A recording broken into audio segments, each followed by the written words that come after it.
Well, good morning, fairy friends. Welcome back to my doll studio.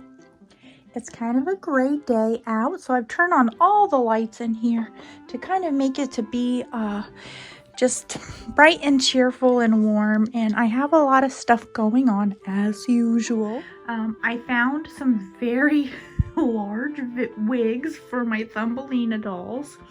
And let me show you over here. Here's the 14-inch Thumbelina, and here is the sorry, my tripod's getting stuck. There is the 19-inch Thumbelina, just hanging out with their weird wigs that will need to be attached and trimmed and made to look nicer, but I will be going over those in another video here soon. And over here, make you guys dizzy, that is the doll, my doorstep dolly from my great aunt, and she smells of milk, and soured milk to be specific. Doll collectors, you know what I'm talking about with that. And that is going to be a video because I'm going to be addressing that really soon. We got little Jan Shackelford doll over here waiting for her video where I will be sewing her little outfit. And then I want to show you Victoria over here. My friend who lives in Connecticut sent me a very cute little Valentine's. I got another Valentine's from my friend in Minnesota, and Vicky here thought that was just for her. She just grabbed that and then put that in her little Valentine's basket, but really that was for everyone. But she said she was pretty sure that was for her, and she said that is the exact type of little doggy that she would like to have. So we'll just have to see about that, Vicky. You're not the queen of the doll studio, although she thinks she is. She thinks she's Queen Victoria. And over here, I'm going to set this tripod down, hopefully without disaster, and show you what I'm working on over here at my table. I just did get some cloth doll magazines in the mail. I got these yesterday. I ordered a lot of 3 the cloth doll magazines, and I didn't get it for this one, but I'll show you. There was one in particular in this lot of 3 that was why I got this lot. But this is okay. This will be a neat one to do. I think I've done a doll similar to that. And then here is a really cute little bunny, just in time for Easter. And the pattern inside is pretty simple looking. So usually on these, the doll featured will have the pattern inside plus a few more. That's the gist of it. So this is from spring 1994. And this one, oh, my little pattern came out. This one is summer 96. And here's a cute little fairy. Well, there's the fairy, and then there's the other lady doll. So I got the hiccups. Then here is what I actually got. This lot of 3. This is from winter 86 and 87. And I wanted this for the pattern for the dolls on the front. They are by Judy Malstead. And I had a little bunting baby with a nylon soft sculptured head. And I'll try my best to find the picture of myself with that. This is when I was a kid in California. I loved that little doll. It had so many snags on its head because I took it everywhere. And you just put your hand in the back and then it, inside the blanket, and then you could make the little head and the hands move. And I would just play with that for hours just to make it move and snuggle and cry.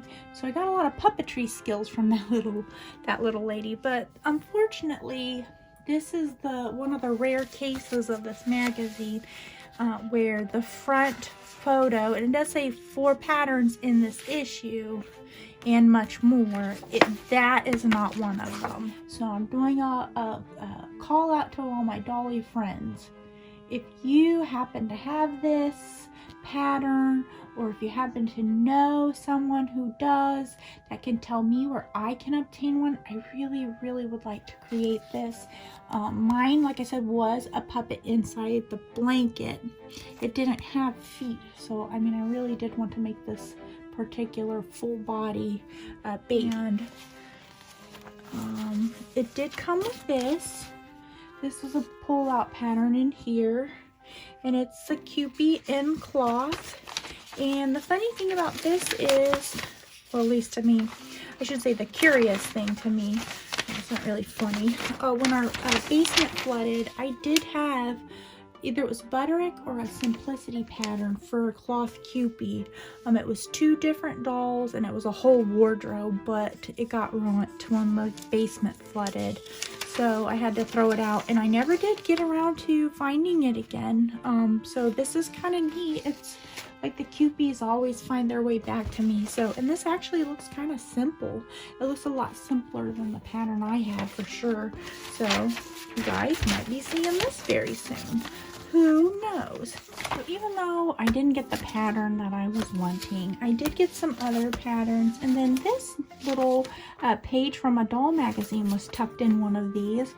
And it's talking about dolly disasters. And I thought, you know what? This is exactly my mindset and thinking with my channel and with trying to repair and make over these dolls. So I was just going to read this little couple of sentences here to you, because I thought, wow, this kind of encapsulates my thinking for the channel.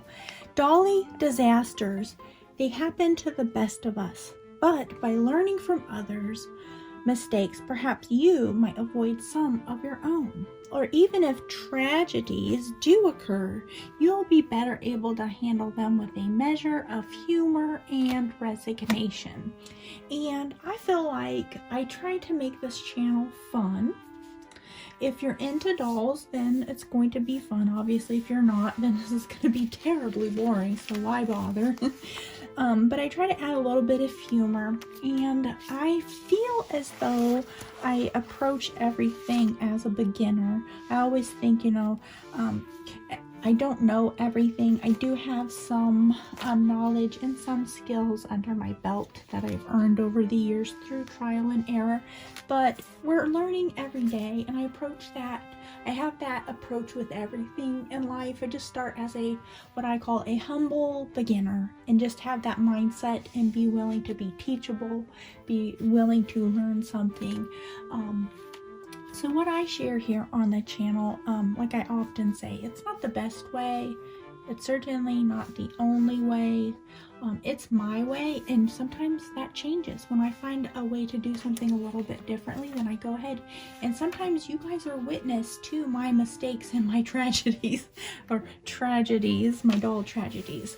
So, and just having YouTube to share with you guys, and for you guys to share your experiences, is a way that we can put our brains together and have a collective body of knowledge. Plus, we get to have some entertainment, because like I said, I'm doing this stuff anyway. I'm just turning on my camera so that you guys can spend some time with me, and I appreciate that. When you guys leave comments, suggestions, advice, when you chime in on something, I so appreciate that. It's not just here for me to say, look at how I'm doing it, I'm the best, I know everything.